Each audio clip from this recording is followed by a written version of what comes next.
Olá! Hoje a gente vai mergulhar um pouco na avaliação secundária de pacientes queimados. Sabe, aquela fase que vem logo depois da estabilização inicial, o ABCDE, que todo mundo conhece? A ideia aqui é entender o que acontece depois dos primeiros socorros vitais, né? Como que a gente coleta os detalhes importantes e mede o tamanho da queimadura. Exatamente. E, olha, essa fase é super crítica, porque as informações que a gente junta ali, elas vão guiar todo o tratamento, sabe? Ajudam a prever como o paciente vai evoluir e, claro, a evitar as complicações mais sérias, tipo choque, falência de órgãos, que são riscos bem reais em queimaduras graves. Certo. Então vamos por partes. A coleta da história clínica. Imagino que não é só um o que aconteceu, né?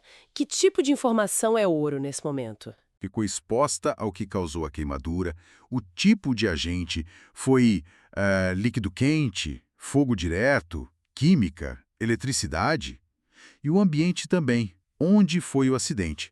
No lugar fechado, aberto, isso muda tudo. Se for em local fechado, por exemplo, já acende um alerta gigante para lesão por inalação de fumaça, entende? Nossa, faz todo sentido. E sobre a pessoa mesmo, o paciente? O histórico prévio é vital. Idade, o peso que a pessoa tinha antes da queimadura, se tem alguma doença já conhecida, tipo DPOC, diabetes, problema no coração, até a vacina de tétano se está em dia. Tudo isso mexe diretamente com a capacidade de recuperação e os riscos que aquele paciente específico tem. Entendi. Super importante essa parte. Aí, depois dessa conversa detalhada, vem o exame físico completo. Não é só olhar para a queimadura mais óbvia, né? O que mais se procura? E, olha, crucial, procurar outras lesões. Às vezes teve uma queda junto, uma explosão. Queimaduras muito grandes podem acabar escondendo fraturas, lesões internas. Tem que procurar ativamente. E a queimadura em si, como que a gente avalia a profundidade ali no exame? As mais profundas, as de terceiro grau, geralmente têm uma aparência característica, né? Mais esbranquiçada ou até amarronzada, seca, parece couro mesmo. E o curioso é que podem não doer, porque os nervos foram destruídos. Um ponto assim de atenção máxima mesmo são as queimaduras circunferenciais. Sabe, aquelas que dão a volta inteira num braço, numa perna ou no pescoço, ou mesmo no tronco. O perigo escondido aí é que elas podem funcionar como se fosse um torniquete, apertando tudo. No tronco, dificulta a respiração. Nos membros, pode cortar a circulação. Identificar isso logo de cara é essencial.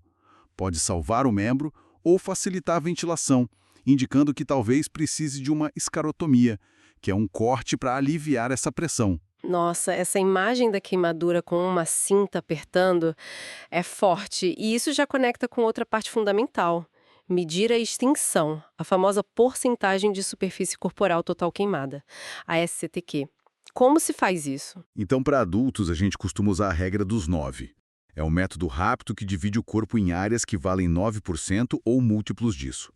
Cabeça e pescoço 9%, cada braço 9%, tronco na frente 18%, costas 18%, cada perna 18% e a área genital 1%. Já para criança, a proporção do corpo é diferente, né? A cabeça é proporcionalmente maior. Aí a gente usa o gráfico de Lund-Browder, que é mais preciso porque ajusta para a idade da criança. Tá, e tem alguma queimadura que fica de fora dessa conta? Tem sim, e isso é importante.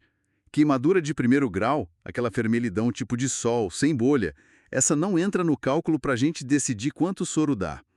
O motivo é que ela não causa aquela perda enorme de líquido para fora dos vasos, que é o que leva ao choque nas queimaduras mais fundas. Aí, para áreas pequenas ou meio espalhadas, a gente pode usar a palma da mão do paciente como referência. Ela vale mais ou menos 1% da área corporal total. E se a gente pensar no quadro geral, essa porcentagem, a STQ, ela é a chave para calcular quanto soro, quanto fluido o paciente precisa receber nas primeiras horas, sabe? É a reposição volêmica. Pensa no corpo como um sistema que está vazando muito líquido. A STQ diz o tamanho desse vazamento. E as fórmulas de reposição ajudam a gente a repor esse volume para manter a pressão e os órgãos funcionando. Além disso, define a gravidade e se precisa transferir para um centro especializado em queimados, um CTQ. Falando em entender o impacto geral, que exames assim complementares costumam ser pedidos logo de cara? Ah, A gente pede os básicos de sangue. Hemograma para ver a função dos rins, que é a ureia e creatinina, os eletrólitos, glicemia. A gasometria arterial é essencial, principalmente se a gente suspeita de inalação de fumaça, para ver a oxigenação, o equilíbrio ácido-base. Se a queimadura foi elétrica ou muito extensa, a gente pede CPK, que mostra a lesão muscular. Coagulograma, função do fígado também são importantes. E claro, se teve fumaça em lugar fechado, tem que medir a carboxihemoglobina, para ver se teve intoxicação por monóxido de carbono. E exames de imagem?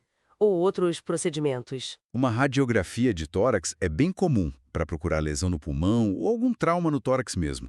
Eletrocardiograma, o ECG, é obrigatório em queimadura elétrica, por causa do risco de arritmia no coração. E, frequentemente, a gente passa uma sonda na bexiga, uma sonda vesical, em queimaduras maiores, tipo mais de 20% da área corporal. Isso é para medir certinho quanto de urina está saindo, que é um termômetro ótimo para ver se a hidratação está boa. Aí, às vezes, uma sonda nasogástrica, se o paciente está entubado ou tem risco do intestino parar de funcionar, o chamado ilho paralítico. Então, para a gente amarrar tudo. Depois de garantir o básico, o ABCDE, essa avaliação secundária é tipo um mergulho profundo mesmo. A gente coleta história em detalhes, faz um exame físico minucioso, estima a área queimada com métodos específicos e pede exames para mapear o impacto no corpo todo. É isso, né? Perfeito. É exatamente isso. É olhar além da pele queimada para entender a dimensão real do estrago, sabe? Identificar os perigos que não estão óbvios e já antecipar as complicações que podem vir. Só assim a gente consegue um tratamento que seja realmente direcionado e eficaz desde o começo. Fica aqui então uma reflexão para quem está acompanhando a gente.